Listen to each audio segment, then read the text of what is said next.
கர்த்தருடைய நாமத்துக்கு கனமும் மகிமையும் உண்டாவதாக. நம்முடைய கர்த்தராகிய இயேசு கிறிஸ்து நாமத்தினாலே உங்களை வாழ்த்துகிறேன். தேவனுக்கு கீழ்ப்படிந்தவர்கள் பிசாசுக்கு எதிர்த்து நில்லுங்கள், அப்பொழுது அவன் உங்களை விட்டு ஓடி போவான். பிசாசுக்கு நம்ம என்ன செய்யணும்? எதிர்த்து நிற்கணும். அப்போ அவன் என்ன செய்வான்? நம்மளை விட்டு ஓடி போயிடுவான்.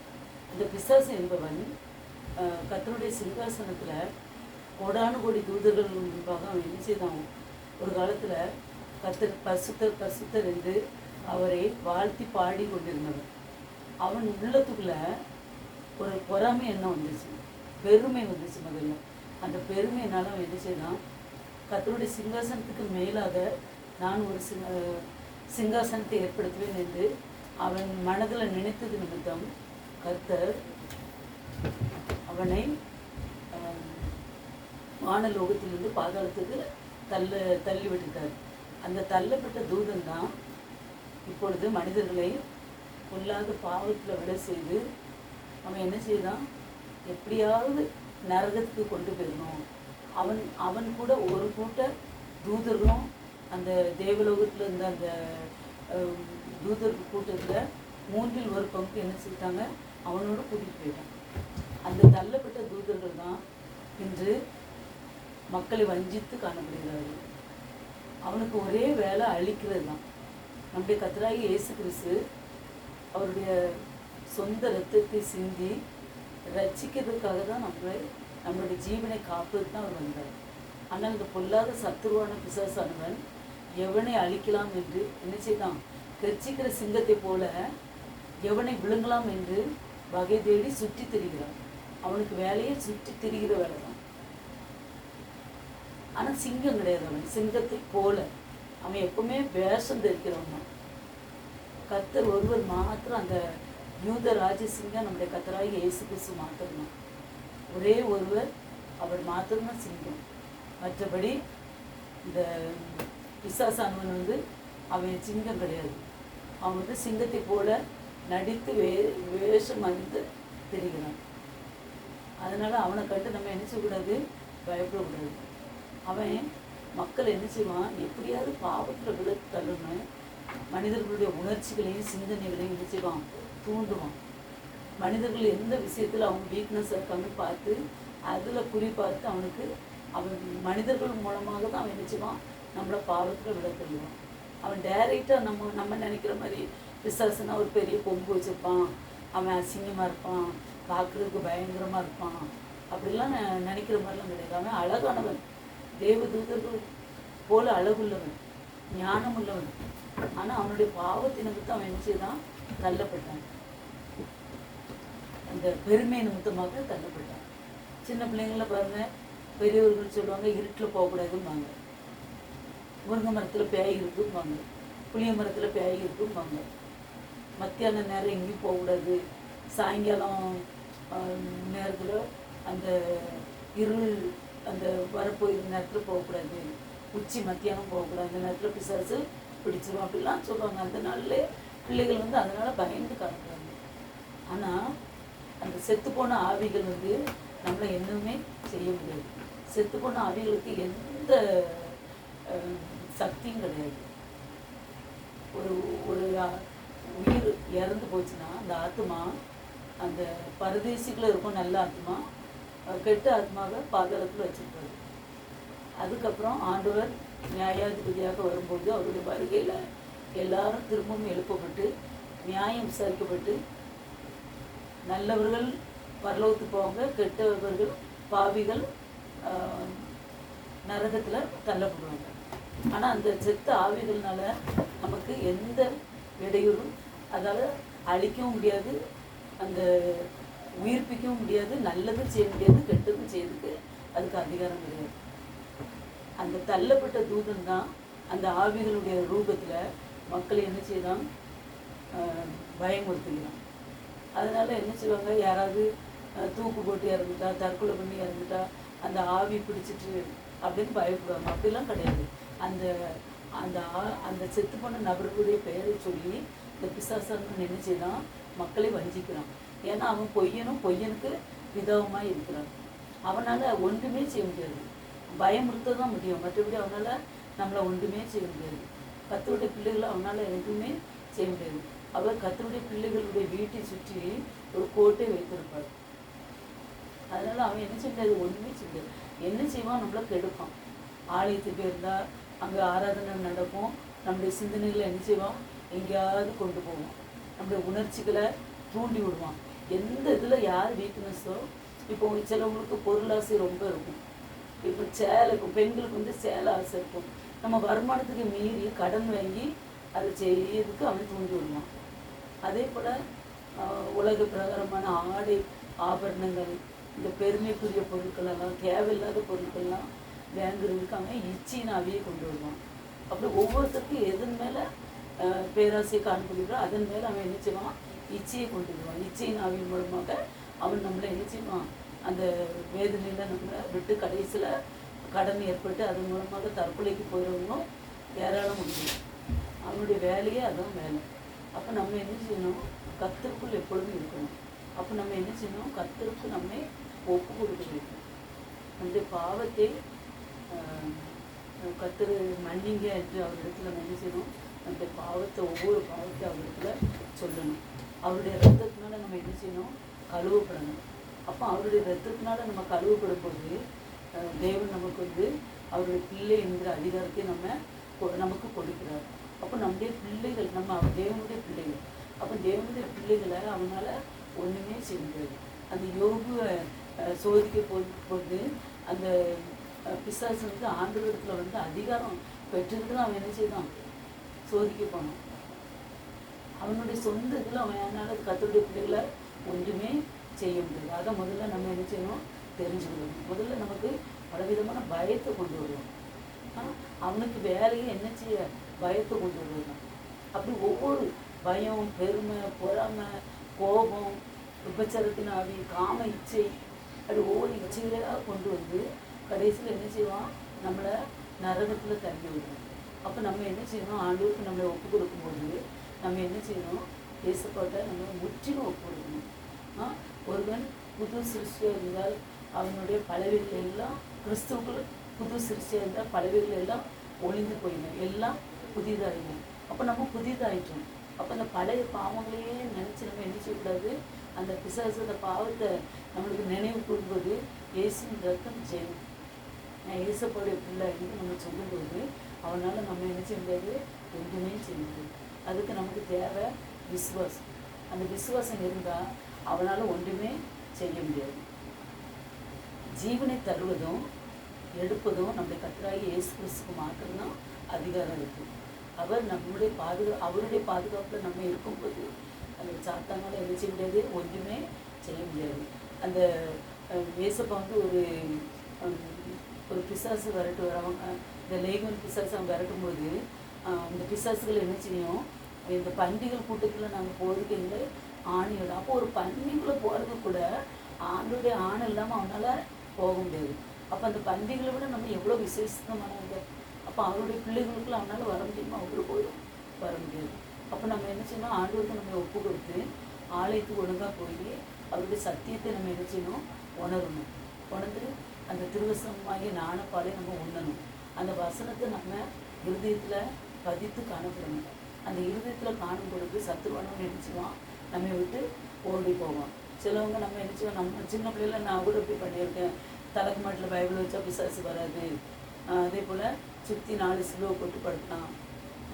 அதுக்கப்புறம் அப்படியே சில காரியங்கள் நம்ம நினைப்போம். அந்த தேவனுடைய ஆலயத்திலே பிசாசு இருந்தான். ஒரு பிசாசு பிடித்தவங்க தேவன் வரட்டினார். ஏசப்பாவை தேவாலயத்தினுடைய உப்பரிக்கையை கொண்டு போய் நினைச்சுதான் எல்லாத்தையும் காட்டுறான். அதனால பிசாசு வந்து எல்லா இடத்துலையும் இருக்கிறான். அவனை நம்ம எதிர்த்து நிற்கணும்னா நமக்கு வசனமாகி அந்த விதை நமக்கு வேணும். அந்த விதை இருந்தால் அவன் நினைச்சுவான், நம்மளை விட்டு ஓடி போவோம். தேவனுடைய பிள்ளைகளாக இருந்து நம்ம நினைச்சோம் அப்படியே சத்தியத்துக்குள்ள நம்ம நடக்கணும். நம்முடைய சிந்தனைகளையும் உணர்ச்சிகளையும் நம்ம நினைச்சோம் தேவனுடைய சமூகத்தில் ஒப்பு கொடுக்கணும். அப்போ கர்த்தர் அதை தான் விரும்புகிறார். அவரிடத்தில் நம்ம ஒப்பு கொடுக்கும்போது தான் அந்த பாவ சிந்தனைகள் நம்மளே ஆட்கொள்ளாமல் அவர் நம்மை காப்பார். உலக பிரகாரமாக இருந்தால் நம்முடைய சிந்தனைகளும் உணர்ச்சிகளும் உலக பிரகாரமாக விழுந்துடும். அதனால் நம்ம என்ன செய்யணும், தேவனுடைய நம்ம சிந்தனைகளையும் உணர்ச்சிகளையும் ஏசப்பா மாற்றுங்கப்பா, இந்த கிருபைகளையும் மூடி மறைத்து கொள்ளுங்க என்று நம்ம என்ன செய்யணும், ஜெபிக்கிறவர்களாய் காணப்பட வேண்டும். அதே மாதிரி ஏசப்பா என்ன செய்யிருக்காங்க, சகல அதிகாரத்தையும் நமக்கு கொடுத்துருக்காங்க. இதோ சர்ப்பங்களையும் தேள்களையும் விதிக்கவும் சத்துருனுடைய சகல வல்லமைகளையும் மேற்கொள்ளவும் நமக்கு அதிகாரம் கொடுத்திருக்கிறார். பிசாசை துரத்துவதற்கு நமக்கு அதிகாரத்தை கொடுத்திருக்கிறார். அந்த அதிகாரத்தை நம்ம என்ன செய்யணும், விசுவாசிக்கணும். அப்படி நம்ம விசுவாசிக்கும் போது அவன் நம்மளை விட்டு ஓடி போவோம். அதே மாதிரி நம்ம கிறிஸ்துவுக்குள்ள இருக்கும்போது நம்ம புது சிருஷ்டியாக மாறிடுறோம். பழையவர்கள் எல்லாம் ஒழிந்து போயின, எல்லாம் புதிதாகின. அப்போது நம்ம புதிதாகும் போது அவனால் நம்மளை பார்க்க கூட அவனால் முடியாது. ஏசப்பா தேவன் இவனோடு இருக்கிறார் என்று அவன் பயந்து ஓடிடுவான். தேவன் நமக்கு நெற்றியில் ஒரு முத்திரையை போட்டிருப்பார். அந்த முத்திரை பிசாசுக்கு மாத்திரம்தான் தெரியும், நம்ம உலக பிரகாரமான மனிதர்களுக்கு தெரியாது. அதனால் நம்ம ஏசப்பாவுடைய பிள்ளை என்று நமக்கு ஒரு முத்திரையை போட்டிருப்பார். அதனால் பிசாசு என்ன செய்வான், நம்மளை கண்ட உடனே ஓடி போயிடுவான். அதனால் நமக்கு என்ன செய்யணும், ஆண்டுடைய வசனத்தை நம்ம என்ன செய்யணும், இருக்க பிடித்து கொள்ளணும்.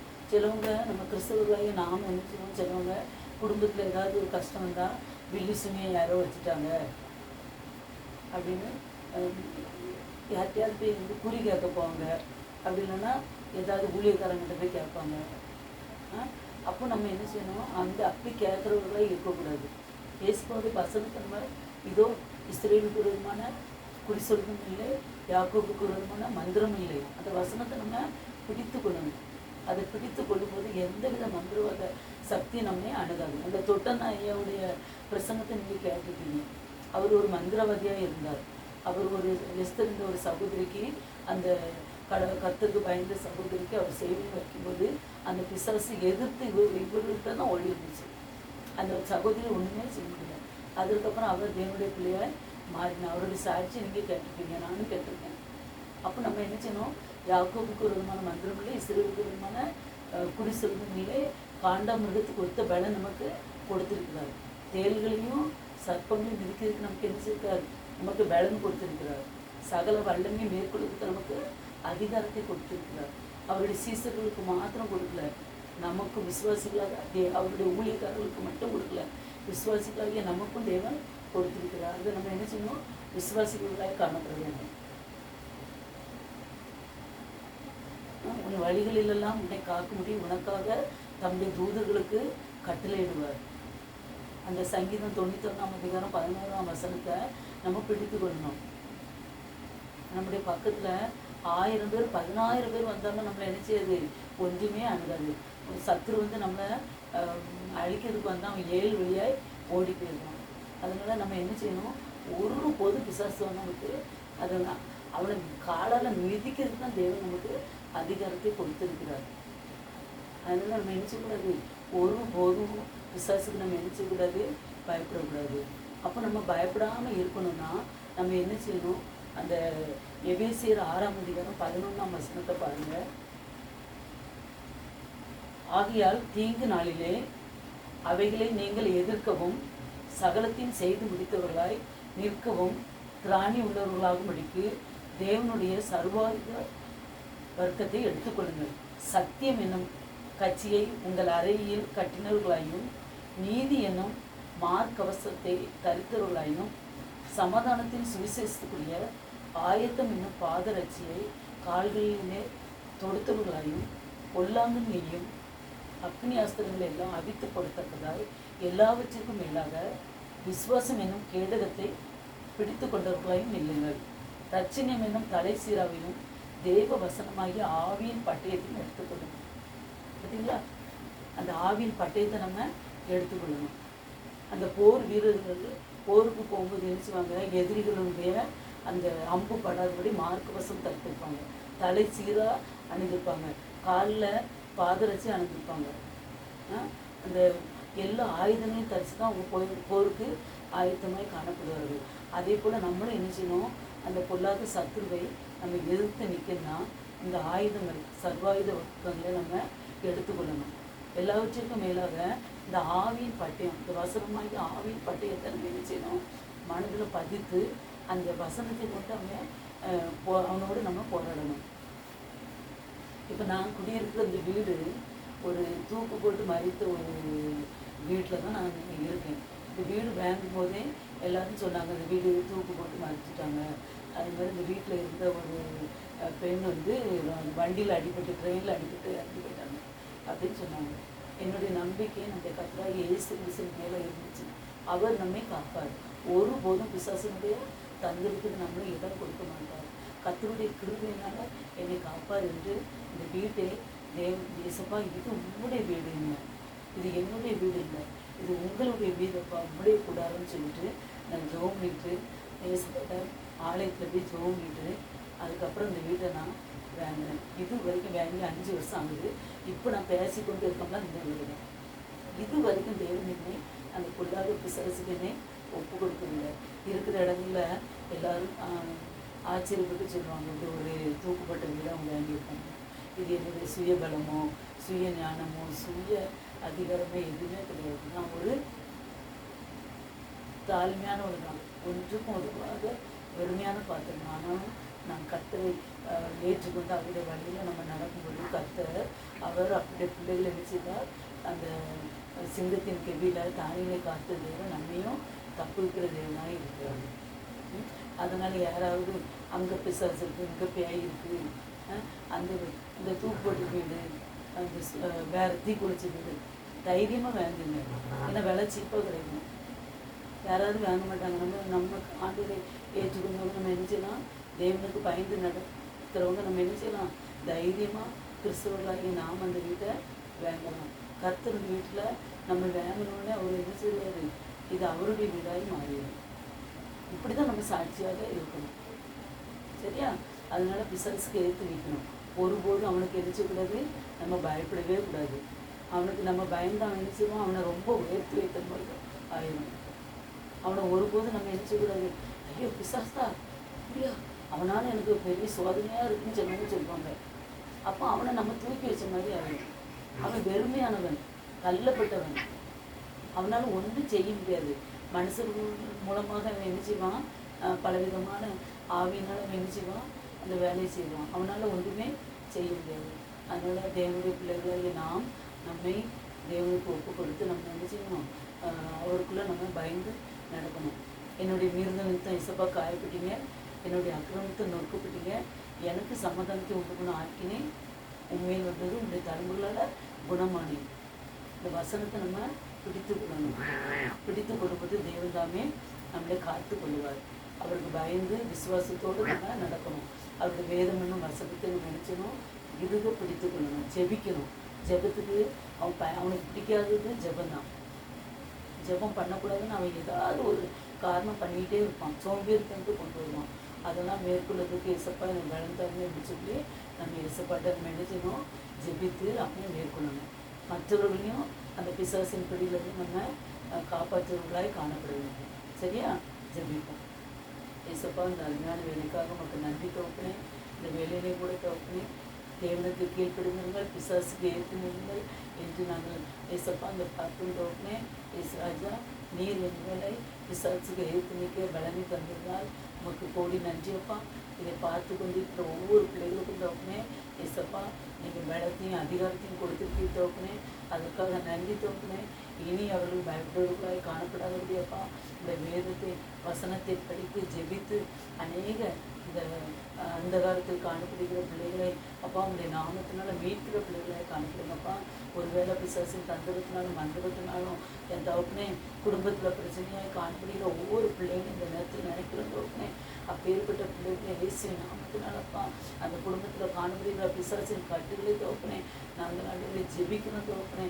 இதோ யாக்கோபுக்கு விரோதமான மந்திரம் இல்லை, இஸ்ரவேலுக்கு விரோதமான குறி சொல்லுதலும் இல்லை தவப்புனே. இந்த உலகத்தில் இருக்கணும் எங்களில் இருக்கிறவன் பெரியவராய் காணப்படுகிறே தவப்புனே. பெரியவராகிய உண்மை நாங்கள் ஆராதிக்கிறோம் தவப்புனே. அதை நாங்கள் நினைத்து தவப்புனே. அந்த கால அவைகளை மேற்கொள்ள எங்களுக்கு அதிகாரம் கொடுத்துருக்க நன்றி தவப்புனே. ஏசப்பா, இந்த நேரத்தில் ஜெபிக்கிற ஒவ்வொரு பிள்ளையும் காத்துக்கொள்ளுங்க. பிசாசின் வல்லமை இனி அந்த குடும்பத்தை ஆட்கொள்ளாதபடி தவப்புனே. பிள்ளைகளை மூடி இப்படி செட்டைகளின் மழையில் காத்துக்கொள்ளுங்க. இப்போ இயேசு கிறிஸ்து நாமத்தினால் ஜெபிக்கிறேன் பிதாவே. ஆமே ஆமே ஆமே. ஆத்மாவே கர்த்தரை ஸ்தோத்திரி. என் முழுவதுமே அவருடைய பரிசுத்த நாமத்தை சுஸ்திரி. என் ஆத்துமாவே கர்த்தரை சுஸ்திரி. கர்த்தர் செய்த சகல உபகாரங்களும்